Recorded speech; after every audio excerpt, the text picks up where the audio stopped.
You are free to take. Okugira abanyishengyera aba okugamba ebi nikija bwanyuma ya rukura akakiiko aka okushobora ngu bahereze kuhandikisa abantu abarikwingana miliyoni 12 kandi obwa hati abantu barikwingana miliyoni 3 nibo bahereze kutunga endangamuntu zaabo. We have printed 12 million cards, issued, distributed to districts about 10.5 million cards, and only 3 million have been picked, sir.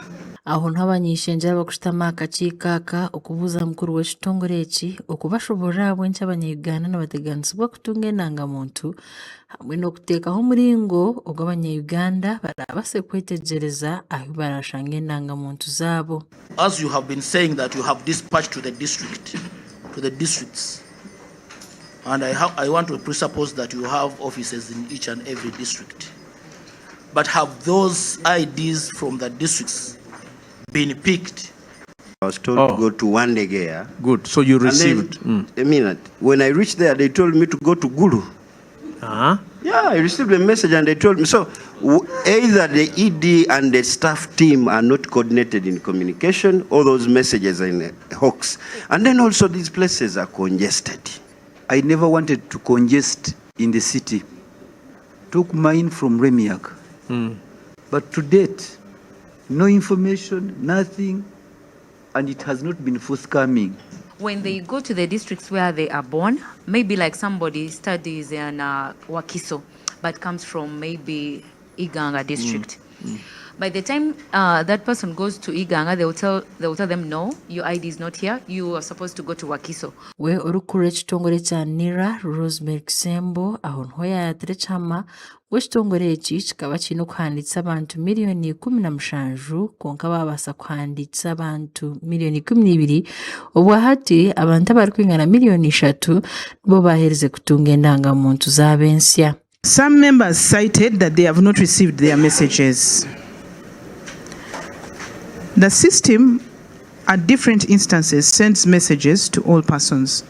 However, the SMS gateway is housed in NITAYU. We do not get back a message when messages are not sent or for whatever reason are not. So we are unable to know which messages have been sent and which ones have not been sent. Ogu yashaba abanyayuganda okubasaasira hariho ebyo byona bibiireho kandi obwa hati ashobora ngu baza kwongeramu amaani okurebuka ngu enshonga ezi bazitereza. Yes, but to know those who've received, we have 2 samples here who didn't receive. When we resend, we shall ask if they have received. And then I want to commend the upload from Chitgum and say thank you for appreciating the services. Thank you very much. Oli omnyishengyera bwa Remiyaga Ssekikubo etumbitire ekitongore eki abo butakora murimo gw'okumara okurebuka ngu bahandika abanyayuganda kandi nibenda n'endangamuntu zaabo okuzikozesa ebintu bitari bimwe na bimwe. Balekerawo registration. Kati ekitegeeza nti no abantu abazaalibwa abaana abazaalibwa n'abantu abalala abatalinawandiisa bangi. Nira tukitegedde nti no abantu abewandiisizza biri ebitundu 76 ku 100, 75 ku 100. Ekitegeeza miliyoni z'abannayuganda 6 n'omusobyo tebalina nnangamuntu. Ate bwe batoli registered oba okimanyi nti no ne ku National Voters Register tobeerako. Ogu yayongera ajumirira enkora y'ekitongore eki kyatiireho abantu abarikwenda kugiitwa kurabira omu buhandiike obw'ebiragiro ng'omuhendo ogu ogubatiireho n'omusi y'abanyayuganda abarikugiitwa. Omutwalo gumu n'ekitundu gwe beewandiisa abafumbo.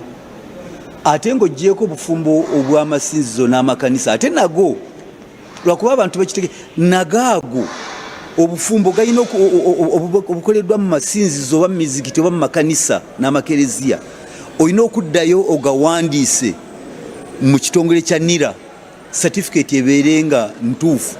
Amakuru agagasha kwa Ronald Ngabirano aha bwa Tayali West.